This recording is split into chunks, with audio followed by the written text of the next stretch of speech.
তেল গরম হয়ে গেছে, এবারে দিচ্ছি কি জানো, চিংড়ি মাছ।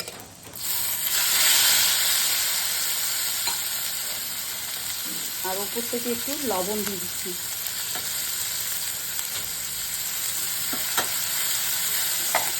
সাইডে একটু কুমড়ো ফুল দিয়ে দিচ্ছি ভাজার জন্য, একসঙ্গে মিক্স করবো।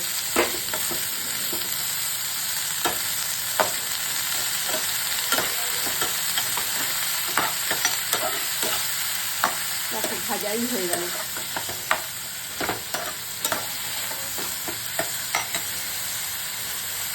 এই শুকনো লঙ্কা কাঁচি দিয়ে কেটে দিচ্ছি।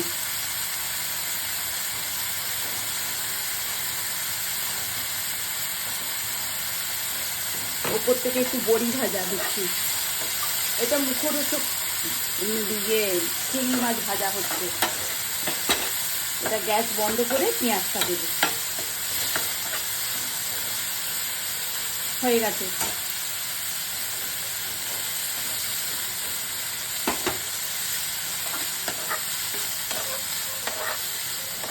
এইটাও সকাল সকাল মানে ব্রেকফাস্টে গরম ভাতের সঙ্গে এরকম চিংড়ি মাছ ভাজা ভাজা হয়ে গেল, কি সুন্দর দেখো।